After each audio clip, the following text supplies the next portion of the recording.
सिंह राशी गुढीपाडव्यानंतर या 3 धक्कादायक घटना ऐकून फुटेल घाम, घरात मोठा तमाशा. सिंह राशी म्हणजे सूर्याची संतती. ही रास जन्मता राजेशाही, आत्मविश्वास, सामर्थ्य आणि तेज घेऊन आलेली असते.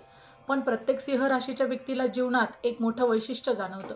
त्यांचा प्रत्येक बदल हा अचानक, धक्कादायक आणि सर्वांच्या डोळ्यासमोर घडणार असतो. यंदा सिंह राशीच्या नशिबातले ग्रहस्थितीचे बदल, गुरु शनीची विशेष चाल आणि चंद्राच्या प्रखर दृष्टीमुळे तुम्हाला 3 अशा घटना अनुभवायला मिळतील, ज्या धक्कादायक असतील. पण त्या तुम्हाला अधिक चांगले, सामर्थ्यवान आणि समृद्ध आयुष्याकडे घेऊन जातील. या घटना इतक्या प्रबळ असतील की तुम्हाला काही क्षणांसाठी घाम फुटेल, मन हादरेल आणि विश्वास बसणार नाही की हे खरंच माझ्यासोबत घडतंय का. पण लक्षात ठेवा, देव जेव्हा आपला मार्ग बदलून देतो तेव्हा पहिला संकेत नेहमीच धक्कादायक असतो. यात सर्वात महत्त्वाचं म्हणजे गणेश बाप्पा आणि शनिदेव या 2 शक्ती तुमच्या जीवनात थेट आता हस्तक्षेप करणार आहेत. आणि हा योग प्रत्येक सिंह राशीच्या जातकाच्या भविष्याला एका वेगळ्याच उंचीवर नेऊन ठेवणार आहे. जानेवारी ते डिसेंबर 2026 चे मेष ते मीन राशींचे वार्षिक राशी भविष्य, तसेच 2026 वर्षात घडणाऱ्या घटनांचे मासिक व साप्ताहिक भविष्य भाकीत विषयक व्हिडिओ पाहण्यासाठी डिस्क्रिप्शनमध्ये दिलेल्या लिंकवर क्लिक करा. व्हिडिओ अवश्य पहा, व्हिडिओला लाईक करा. तसेच आपले काही प्रश्न किंवा सूचना असतील तर चॅनलला सबस्क्राईब करून कमेंट करायला विसरू नका.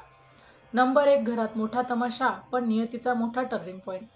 गुढीपाडव्यानंतर सिंह राशीच्या जातकांच्या घरात वातावरणात अचानक तापलेले दिसेल. कुटुंबियांमध्ये मतभेद, जुने दुखणे उफाळून येणं, एखादं गुपित उघड होणं, हे सगळं एकत्र घडू शकतं. हा तमाशा इतका मोठा असेल की तुम्हाला वाटेल हे संकटच आहे. पण खरी गोष्ट अशी आहे की या घटनेमुळे तुमच्या घरातले दडलेले प्रश्न कायमचे सुटणार आहे. उदाहरणार्थ, एखादं नातं जे आतापर्यंत वरवर टिकलेलं होतं ते खरं रूप दाखवेल. कोणी लपवलेला स्वार्थ उघडकीस येईल. काही जण दूर होतील पण खरे सोबती अधिक जवळ येतील. हा तमाशा म्हणजे घरगुती शुद्धीकरणाची प्रक्रिया असेल. सुरुवातीला धक्का बसेल पण शेवटी घरातील ऊर्जा बदलून आशीर्वादासारखी होईल. चॅनलवर येणाऱ्या प्रत्येक अपडेटसाठी आमच्या वेद भविष्याचा या व्हॉट्सअप चॅनलला फॉलो करा. चॅनलची लिंक डिस्क्रिप्शनमध्ये दिलेली आहे. नंबर 2, देवता स्वप्नात प्रकट गुप्त संदेश मिळणार.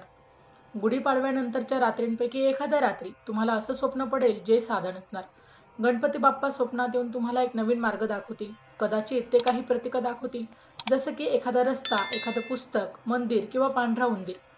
ही प्रतीकं तुमच्या आयुष्याला नवीन दिशा देणार आहेत. त्याच वेळी शनिदेव स्वप्नात येऊन तुम्हाला इशारा देतील. कुणावर विश्वास ठेवायचा, कुणापासून दूर राहायचं आणि तुमच्या खऱ्या कर्माचे फळ कोणत्या दिशेने मिळणार आहे, हे स्वप्न इतकं जिवंत असेल की सकाळी उठल्यावर तुम्हाला वाटेल, मी खरोखर देवांना भेटून आलो का. अंगावर काटा येईल आणि घामही फुटेल. या 2 देवतांच्या एकत्र आशीर्वादाचा अर्थ असा की तुमचं नशीब आता बदल्याच्या उंबरठ्यावर उभं आहे.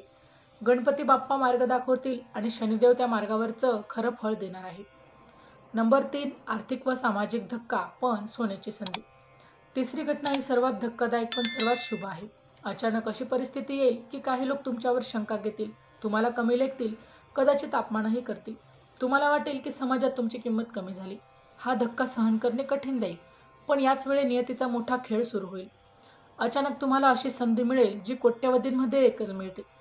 नोकरी, व्यवसाय, नवीन गुंतवणूक किंवा राजकीय किंवा सामाजिक स्थान, कुठल्या तरी क्षेत्रात तुमचं नाव वर जाईल.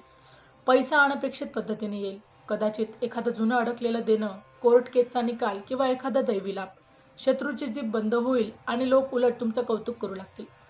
हा धक्का म्हणजे जणू तुमच्या नशिबाचा सोन्याचा दरवाजा उघडण्याची गुरुकिल्लीच आहे. आता घरातला तमाशा. जुने ओझे संपून घरगुती वातावरण शुद्ध करेल. देवतांचं स्वप्न तुमचा खरा जीवनमार्ग गुप्त संकेतांमधून दाखवेल. सामाजिक धक्का पण तुमच्या यशाची आणि पैशाच्या पावसाची सुरुवात ठरेल. सिंह राशीच्या जातकांनो, गुढीपाडव्यानंतर हे 3 धक्के तुमचं नशीब कायमचं बदलून टाकतील. सिंह राशीच्या जातकांनो, गुढीपाडव्यानंतरच्या 3 घटना साध्या नाही, त्या दिसायला धक्कादायक आहेत, पण प्रत्येक घटनेतून ब्रह्मदेवाची एक दैवी योजना दडलेली आहे. घरात होणारा तमाशा हा अविनाश नव्हे तर शुद्धीकरणाचा मार्ग असेल. जे संबंध खोटेपणावर आधारलेले आहेत ते तुटतील, पण जे खरे आहेत ते अजून मजबूत होतील. 2 देवतांचे स्वप्न हे साधं स्वप्न नाही तर दैवी आशीर्वादाचा थेट संदेश आहे. यातून तुम्हाला तुमच्या भवितव्याचा गुप्त दरवाजा दिसेल आणि समाजातला आर्थिक, सामाजिक धक्का हा तुमच्या नशिबाचं सोडायचं पान उघडणार आहे. आज जिथे लोक तुमच्यावर शंका घेतील, तिथेच उद्या ते तुम्हाला उंच सिंहासनावर बसलेले पाहतील. याचा सारांश एवढाच आहे की धक्का म्हणजे शेवट नव्हे तर तोच नवा आरंभ आहे. सिंह राशीची खरी ताकद धक्क्यातून उभी राहते आणि यावेळी तर गणपती बाप्पा आणि शनिदेव दोघे मिळून तुमचं जीवन पुन्हा घडवायला सज्ज आहे. आता शेवटचा संदेश. प्रिय सिंह राशीच्या जातकांनो, गुढीपाडव्यापासून सुरू होणार हे बदल तुम्हाला सुरुवातीला गोंधळात टाकतील, घाम फोडतील, कदाचित डोळ्यात पाणी आणतील. पण विश्वास ठेवा, हे वादळ तुम्हाला खाली पाडायला नाही तर तुम्हाला वर नेण्यासाठी आहे. तुमच्या आयुष्यातील अडचण आता संपते आहे. ज्यांनी तुम्हाला त्रास दिला त्यांचा मुखवटा आता गळून पडणार आहे. तुमच्या हृदयातील प्रार्थना आता देवापर्यंत पोहोचली आहे. गणपती बाप्पा सांगतात, विघ्न काढण्यासाठी आलोय, आणि शनिदेव सांगतात, तुमच्या कष्टाचं सोनं करण्याची वेळ आली आहे. म्हणून धक्क्याला घाबरू नका. तो धक्का म्हणजे दैवी आशीर्वादाची सुरुवात आहे. लक्षात ठेवा, तुम्ही सिंह आहात आणि राजा कधीही पडला तरी पुन्हा सिंहासनावरच आरूढ होतोच. आणि ब्रह्मदेवाने ठरवलेलं तेच तुमचं भवितव्य आहे. संपन्नता, सामर्थ्य आणि सन्मान. तर मित्रांनो, व्हिडिओ आवडला असेल तर व्हिडिओला लाईक करा, चॅनलला सबस्क्राईब करा, आणि हो, तुम्हालाही तुमच्या राशीची अंगठी हवी असेल तर डिस्क्रिप्शनमध्ये मी त्याची लिंक दिली आहे. तिथे जाऊन तुम्ही ती खरेदी करू शकता. व्हिडिओ शेवटपर्यंत पाहिल्याबद्दल धन्यवाद. पुन्हा भेटू अशाच एका नवीन राशीसह. तोपर्यंत श्री स्वामी समर्थ.